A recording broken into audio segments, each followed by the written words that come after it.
السلام عليكم ورحمة الله وبركاته. أهلا وسهلا بطلاب الصف الرابع الابتدائي. أنا مس يمنى وهديكم مادة العلوم. دلوقتي يا سنة رابعة هنكمل الدرس الثالث بتاع تكيف النباتات. ده الجزء الثاني بتاع الدرس. هناخد دلوقتي في الدرس ده 5 أنواع من النباتات، كل نوع منهم بيعيش في بيئة مختلفة عن التاني، وكل واحد منهم بيواجه صعوبات غير المكان التاني. فدلوقتي هنبدأ ونعرف زي ما انا قلت لكم يا سنة رابعة ان اي نبات بيتكون اهو من اوراق وساق وجذور.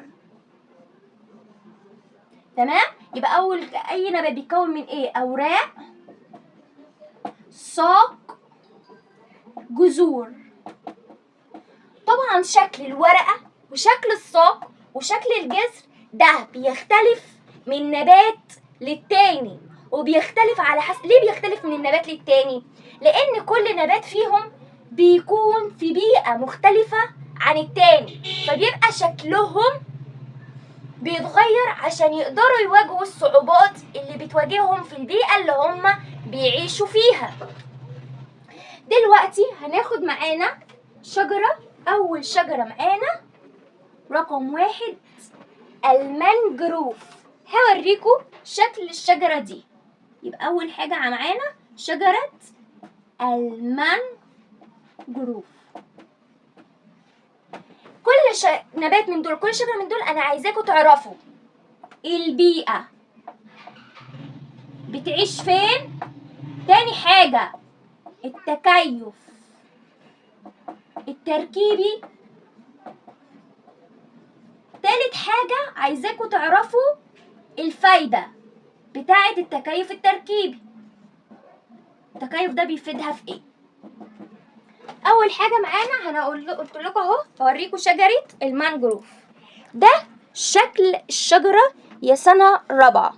شايفين ان هي عايشة، دي المية اهي، ودي الاوراق، وده الجذر اهو تحت، وده الساق. تمام؟ شجرة المانجروف دي احنا شايفين ان هي حواليها مية. بتعيش فين؟ في المياه المالحة. هقول لك شجرة المانجروف البيئة بتاعتها ايه؟ المية المالحة. تمام؟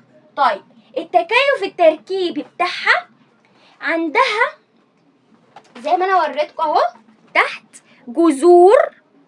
الجذور دي صامدة قوية. ده كده الجذر. الجذر اللي تحت ده جذر.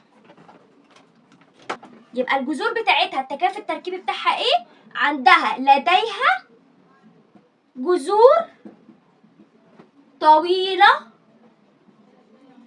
وقوية. طب ايه فايدة الجذر لما يكون طويل وقوي؟ هو اهو قلنا اهو قوي، يعني طبعا الشجرة دي موجودة في مياه مالحة، فأكيد بتقابلها أمواج. فالجذور القوية دي بتساعدها على الصمود أمام الأمواج. يبقى تاني شجرة المانجروف بتعيش في المية المالحة وعرفنا شكلها. تاني حاجة عندها جذور طويلة وقوية.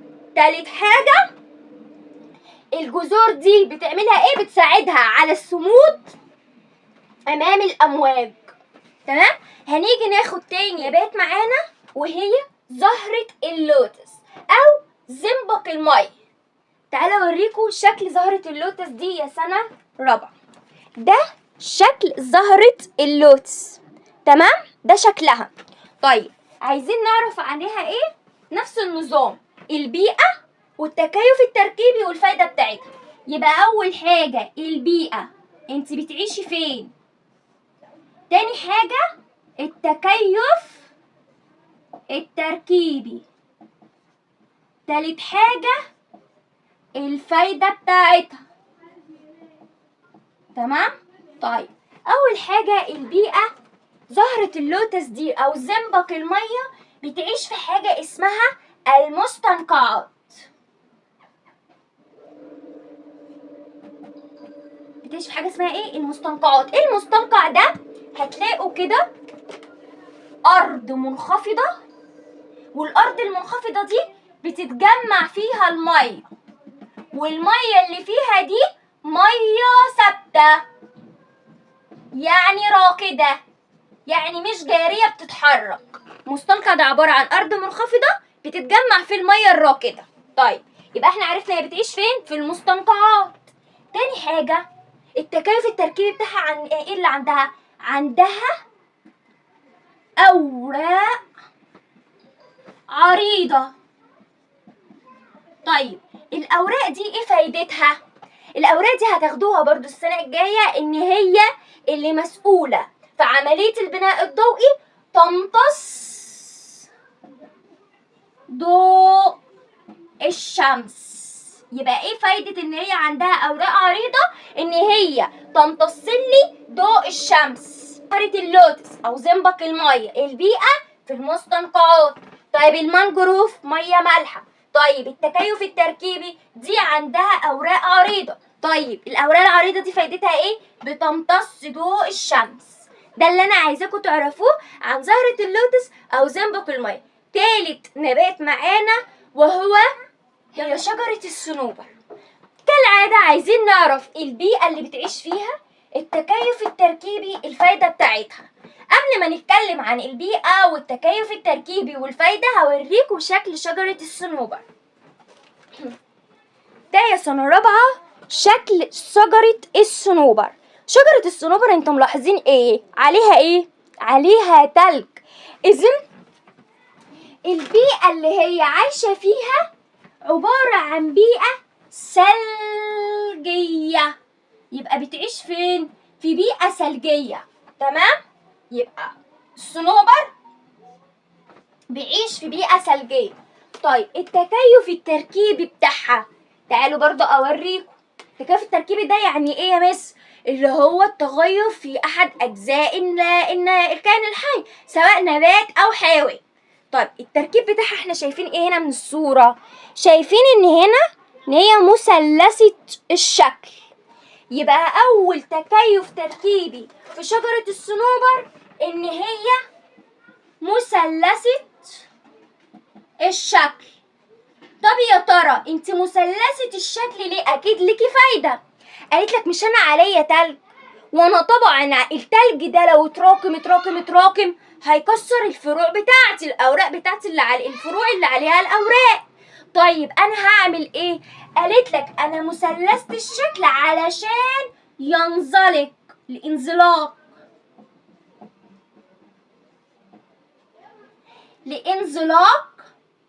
الثلج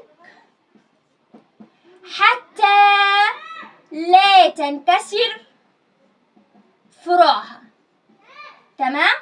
طيب انتي يا شجرة الصنوبر ايه كمان؟ قالت لك انا الورق بتاعي مش ورق عادي، انا الورق بتاعي على هيئة شوك. يبقى تاني تكيف تركيبي في الصنوبر الاوراق على شكل شوك اللي هو ايه؟ ابر. طيب دي ليها فايدة؟ انا لما بيبقى شوك زي التين الشوكي، فاكرين ان قلنا ان النبات بيقوم بحاجة اسمها عملية النكح، ولما النبات ده ربنا سبحانه وتعالى خلق الورق بتاعه على هيئة شوك علشان يقلل من فقد المية. يبقى انا الورق بتاعي هنا على شكل شوك ليه؟ ليقلل الفايدة بتاعتها، ليقلل من فقد الماء.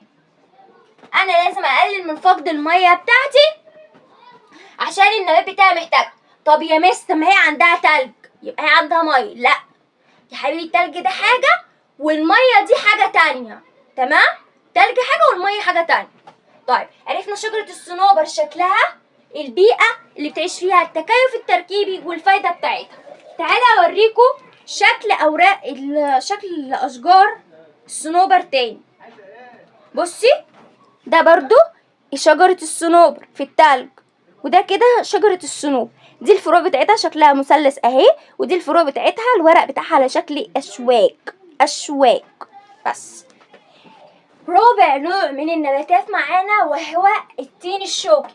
ومش اول مرة نسمع عن التين الشوكي. احنا خدنا يا شطار في الدرس الاول التين الشوكي ده البيئة اللي بيعيش فيها فين؟ برافو، الصحراء.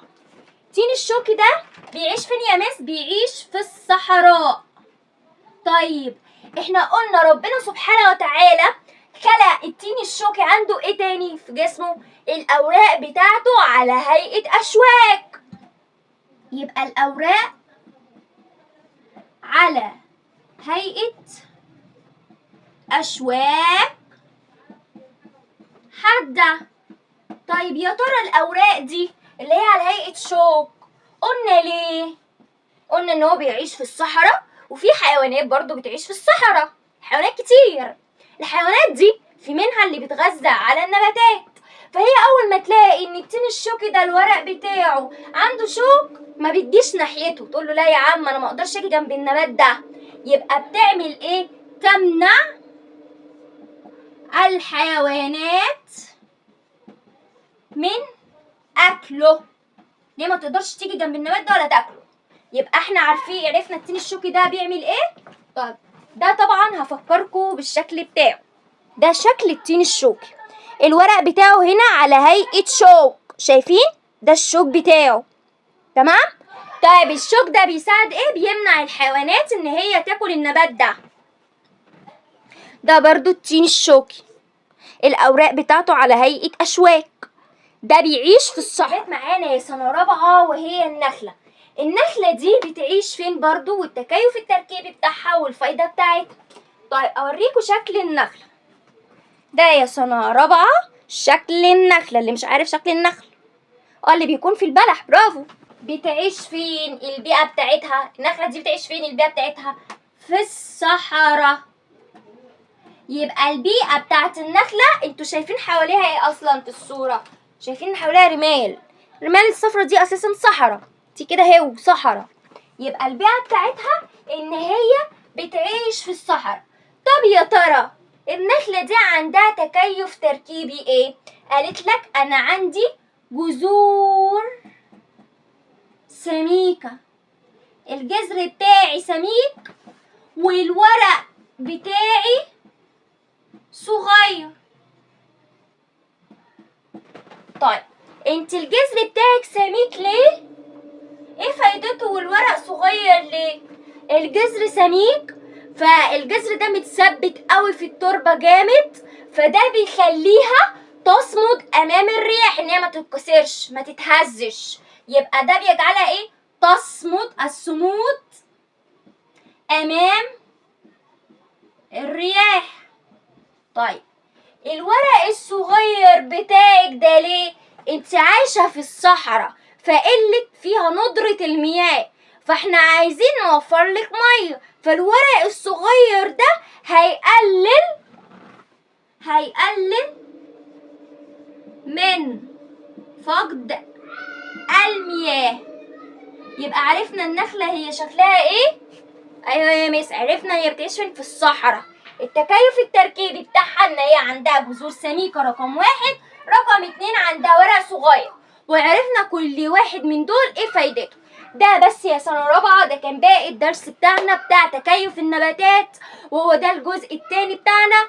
واعتقد ان الجزء التاني ده سهل ومفيهوش حاجة، بسيط جدا، واتمنى يكون الدرس بسيط ولذيذ عليكم وما يكونش صعب عليكم خالص. وكده وصلنا لنهايه الفيديو. كل اللي وصل لنهايه الفيديو انا بحبكم جدا جدا جدا جدا، وما تنسوش تعملوا لي طبعا اللايك، وما تنسوش تعملوا سبسكرايب في القناه، وتعملوا شير للفيديو ده مع اصدقائكم عشان تستفيدوا كلكم، وانتظروا الفيديو بتاع حل الاسئله. وبحبكم قوي قوي قوي، ومع السلامه وفي رعايه الله.